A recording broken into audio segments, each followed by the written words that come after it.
Hi, and welcome to another episode of Hot Takes with me, the Silver Fox. There are calls for Great Britain as a whole to pay £205 billion in reparations for the transatlantic slave industry, of which Scotland's share would be £20 billion. It's clearly never ever going to happen, but I want to have a look at the article in which mentions it, but I also want to explain something else with regards to this bill, and how it may even, if we're going to follow this through to its logical conclusion, make us a lot of money. Let's have a look to see why these absolute leftist lunatics first of all think we owe them a damn penny, and secondly think that they are going to get away with not paying their bill. After all, if there's a price for everything and everything has been commoditised, let us do the charging as well. Also the fact we can't afford it. Scotland especially doesn't have 20 billion laying around doing nothing. If it did, Scotland would be in a lot better position. Let's take a look, see what's going on, and see why we can just laugh in the face of this claim. Here goes.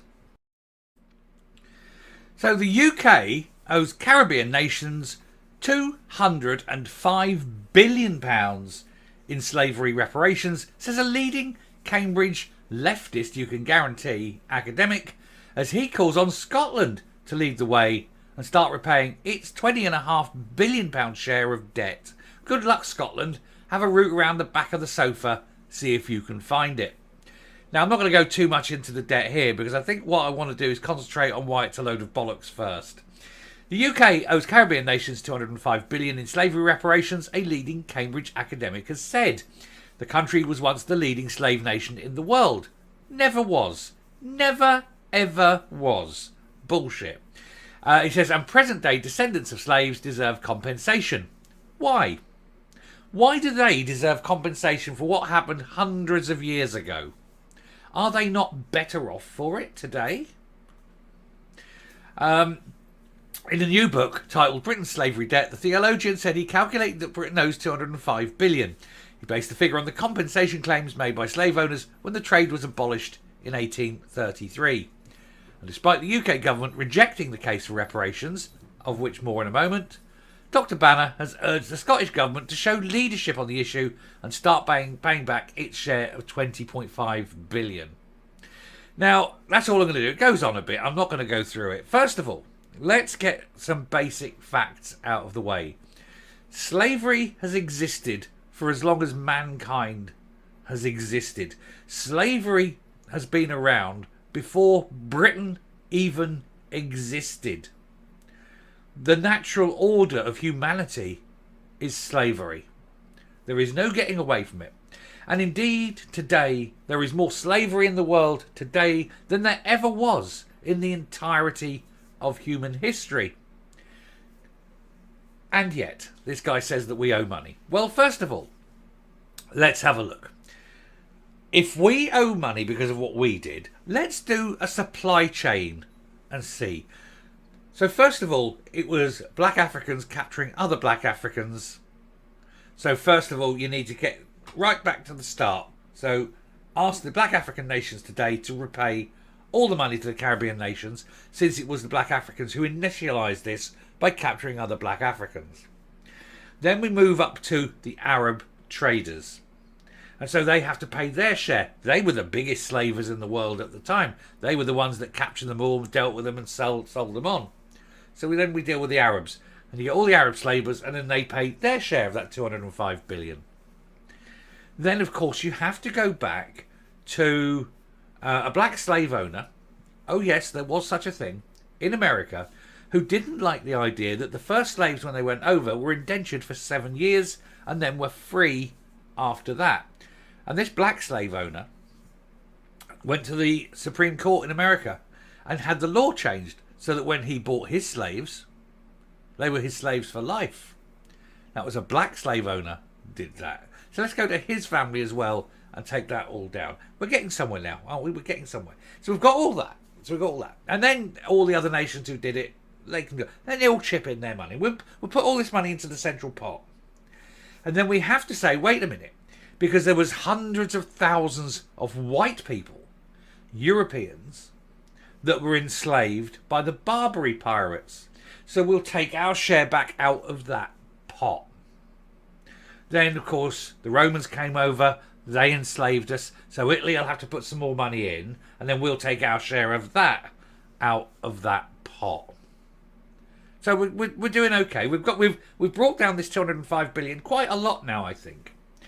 Then what we have to do is write out an invoice and put that in the pot, take the remainder of the money, and then carry on the rest of the bill which remains unpaid back over to the black African, to the Caribbeans who were taken from black Africa. Only the descendants of those, only those, not the ones that have subsequently come and whose families arrived after 1833. They're there of their own choice. So you take that and you send them the bill for the wars we fought to end slavery. Now that'll be quite a bill considering how long ago it was and how much inflation has hit. So I think really the best thing we can do is to say to everyone in America and in the Caribbean who is of black slave descent, not the ones who went over otherwise, but only the ones descended from the slaves. Look, here's your bill for us ending the slavery, and we'll return you back to Africa whence you came, because that way you'll have your better life and you won't have been brought to the West and had all the benefits of the West. You go back and enjoy your cultural heritage that you seem to think is more important than being in a modern Western democracy. And then see, as they cry, because first of all they won't have the money to pay for the war reparations that we fought in stopping the slave trade, that we didn't start, remember. It was Britain that ended it, not started it. It was black Africans that started the slave trade and the Arabs that pushed it on.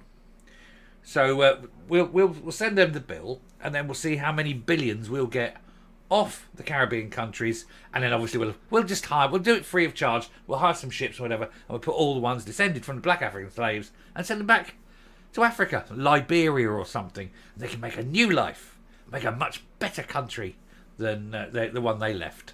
And that way, everyone's happy. We'll have been paid our bill, especially from the Italians. I like that idea. We'll have had the war reparations, and they will all be back where they ought to be, having not left Africa. Sounds like a winner to me. They might object, of course, but they can blame this Cambridge academic. Thanks a lot. Coming up.